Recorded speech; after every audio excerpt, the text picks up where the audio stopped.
चलिए बाबू लोग, आज फिर आप लोग के यूट्यूब क्लास में बहुत बहुत स्वागत है। आज हम लोग को क्लास 8 का एक्सरसाइज 3.1 पढ़ना है। इसमें देखिए बाबू, इस चैप्टर में खास करके आप लोग को वक्र के बारे में पढ़ना है। किसके बारे में बाबू? वक्र के बारे में। और 3.1 के लिए कुछ मुख्य बिंदु है, उसके बारे में हम लोग को जानना है। जैसे कि सरल वक्र क्या होता है, बंद वक्र क्या होता है, समतलीय वक्र क्या होता है, बहुभुज क्या होता है, अवतल बहुभुज क्या होता है, उत्तल बहुभुज क्या होता है, सम बहुभुज क्या होता है, विषम बहुभुज क्या होता है। इसके बारे में जानना हम लोग को बहुत ज्यादा जरूरी है, स्पेशली 3.1 चैप्टर के लिए। फिर हम लोग नेक्स्ट चैप्टर में जब पढ़ेंगे तो उसके मुख्य बिंदु जो भी है उसके बारे में हम लोग देखेंगे। तो सबसे पहले देखिए बाबू, वक्र क्या होता है। कोई भी आकृति जो हम बनाते वह वक्र होता है। कोई भी आकृति, ठीक है, सरल होनी चाहिए, वह आपका वक्र हो जाता है। यहाँ पे है सरल वक्र। सरल वक्र किसे कहते हैं? वैसा वक्र जो खुद को कहीं भी नहीं काटता है। वैसा वक्र जो खुद को कहीं भी नहीं काटता है। जैसे कि ये देखिए, आपका मान लीजिए कि ये सरल में जैसे कि हो जाएगा आपका यहाँ से यहाँ तक ले लीजिए। यानी कि देखिए बाबू, सरल में जो होता है बिना पेन उठाए आप एक बार में बना दे, ठीक है, वही क्या हो जाता है? सरल वक्र हो जाता है। यानी कि एक दूसरे को कहीं भी नहीं काटता हो। दूसरा है बद्ध वक्र। ये भी हो सकता है, इसके अलावा ये भी हो सकता है, ठीक है। लेकिन अगर बंद वक्र का बात आ जाए तो वैसा वक्र जिसके सिरे कहीं से ना खुले हो। जैसे कि ये वाला कहीं से खुला है, ये खुला है, फिर आपका बंद वक्र नहीं होगा। ये नहीं खुला है, ये आपका बंद वक्र हो जाएगा। कोई दिक्कत नहीं ना है। चलिए ध्यान दीजिए बाबू, समतलीय वक्र, किसी भी समतल पर बनाए गए वक्र को समतलीय वक्र कहते हैं। जैसे कि यह बोर्ड एक समतल है, समतल का मतलब बराबर, और इस पर जो भी हम वक्र बनाएंगे, कोई भी वक्र, वह क्या हो जाएगा? समतलीय वक्र हो जाएगा। यानी कि किसी भी समतल पर बनाया गया वक्र क्या कहलाता है? समतलीय वक्र कहलाता है। बोलिए कोई दिक्कत नहीं ना है। नेक्स्ट क्वेश्चन है बहुभुज, जिसकी बहुत सारी भुजाएं हैं। केवल रेखाखंड से बना सरल बंद वक्र बहुभुज कहलाता है। सिर्फ सरल बंद, जैसे कि मान लीजिए ये सरल और बंद है, ये क्या हो जाएगा? बहुभुज हो जाएगा। ये भी आपका, जैसे कि मान लीजिए ये आपका क्या हो जाएगा? ये आपका सरल और बंद वक्र हो जाएगा? नहीं, इसका सिरा यहाँ से क्या है? खुला हुआ है। ये खुला हुआ है तो नहीं होना चाहिए। ये आपका सरल बंद वक्र, सरल बंद वक्र होना चाहिए। देखिए ये सरल और बंद है, ठीक है, ये आपका सरल और बंद हो जाएगा, ठीक है। यानी कि कहीं से भी खुला नहीं होना चाहिए, वही होता है बहुभुज। केवल रेखाखंड से बना सरल बंद वक्र, रेखाखंड से ही बना होना चाहिए।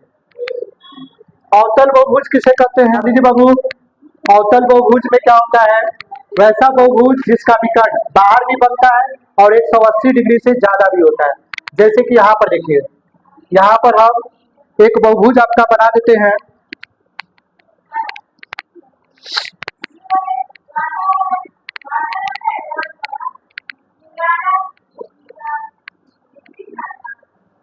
ठीक है, तो इसमें देखिए बाबू, इसका विकर्ण जो है बाहर भी बनेगा। कहाँ बनेगा? बाहर भी बनेगा। देख रहे हैं, बन रहा है यहाँ पे विकर्ण। यहाँ पर विकर्ण का मतलब क्या होता है? यानी कि किसी भी चीज के अंदर उसको ऐसे बनाया जाता है ना, लाइन खींचा जाता है, वही आपका विकर्ण होता है। इसमें विकर्ण बाहर भी बन रहा है, अंदर भी बन रहा है और बाहर भी बन रहा है। इसके अलावा 180 डिग्री से ज्यादा होता है। 180 डिग्री कैसा होता है? एक सीधी रेखा पर जो एंगल बनता है वो 180 का होता है। लेकिन इसमें देखिए, अगर उसी को थोड़ा सा टेढ़ा कर दिया जाए, मतलब अगर इसको हम ऐसे कर दें, चाहे ऐसे कर दें, तो ये 180 से ज्यादा होता है, 180 से ज्यादा है, ये आपका हो जाता है अवतल बहुभुज। उत्तल में देखिए क्या होता है? वैसा बहुभुज जिसका विकर्ण बाहर नहीं बनता है। जैसे कि मान लीजिए कि एक चतुर्भुज है, इसका विकर्ण क्या है? बाहर नहीं बनेगा और 180 से कम है। यह जितना एंगल बना हुआ है कितना का है? 90 है। सब 180 से क्या है? कम है। उसके बाद आता है सम बहुभुज, वैसा बहुभुज जिसका सभी कोण एवं भुजाएं आपस में बराबर हो, यूं कहा जाता है सम चतुर्भुज। सम चतुर्भुज का सभी भुजा क्या होता है, बराबर होता है। और सभी कोण नहीं, इसमें समचतुर्भुज नहीं, वर्ग आप ले सकते हैं। वर्ग की सभी भुजा भी बराबर होती है और सभी कोण भी क्या होता है, आपस में बराबर होता है। वर्ग की सभी भुजा और वर्ग का सभी कोण क्या होता है, आपस में बराबर होता है। विषम बहुभुज में वैसा बहुभुज जिसका कोण और भुजाएं आपस में बराबर नहीं होती है। यानी कोई भी आकृति बना लीजिए आप, कैसे भी उसकी भुजा बराबर नहीं होगी, कोण बराबर नहीं होगा, तो हम क्या बोलते हैं, विषम बहुभुज बोलते हैं। बोले कोई दिक्कत? चलिए, इस चैप्टर के लिए इतना पॉइंट जरूरी था, इसका फिर स्क्रीनशॉट लीजिए, उसके बाद हम इस चैप्टर पर चलेंगे।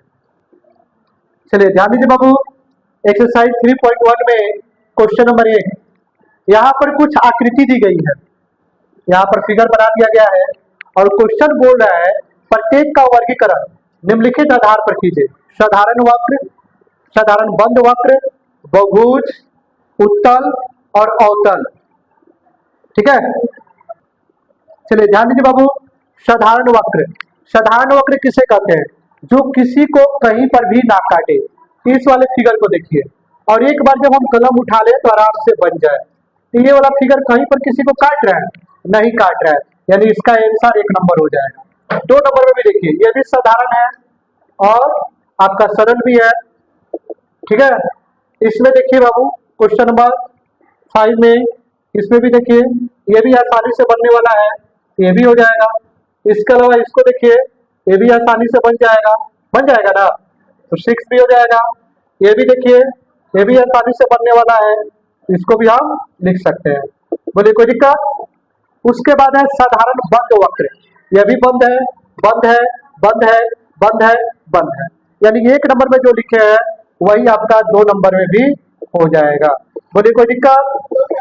बहुभुज, बहुभुज में क्या होता है, एक से अधिक भुजाएं हो, इसमें देखिए, और रेखाखंड हो, 1 2 सब रेखाखंड है, इसमें भी रेखाखंड है। ठीक है, बाकी किसी में भी रेखाखंड नहीं है, इसका हो जाएगा 1 और 2। बोलिए कोई दिक्कत? उसके बाद है उत्तल बहुभुज, उत्तल बहुभुज में क्या होता है, जो 180 डिग्री से कम बने और विकर्ण भीतर बने। इसमें देखिए, इसमें सब विकर्ण भीतर बनेगा और 180 डिग्री से कम भी है, तो आपका आंसर हो जाएगा 2 नंबर। उसके बाद है अवतल बहुभुज, अवतल बहुभुज में क्या बताया, जिसका विकर्ण बाहर बन सकता है। इसमें देखिए विकर्ण आप बाहर बना सकते हैं। ठीक है, और यह क्या है आपका 180 से ज्यादा होना चाहिए, तो यह आपका हो जाएगा 1 नंबर। इसके अलावा देखिए इसमें भी आप विकर्ण बाहर बना सकते हैं, और यह क्या है आपका 180 से भी ज्यादा है, तो 1 और 4 आपका आंसर हो जाएगा। बोलिए कोई दिक्कत इसमें नहीं ना है? चलिए आप इसका स्क्रीनशॉट ले लीजिए।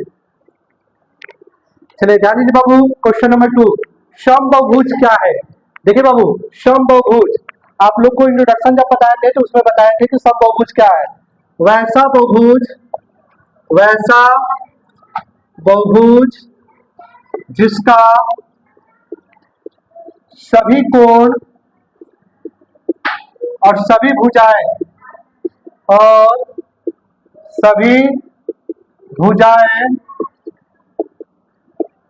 आपस में बराबर हो,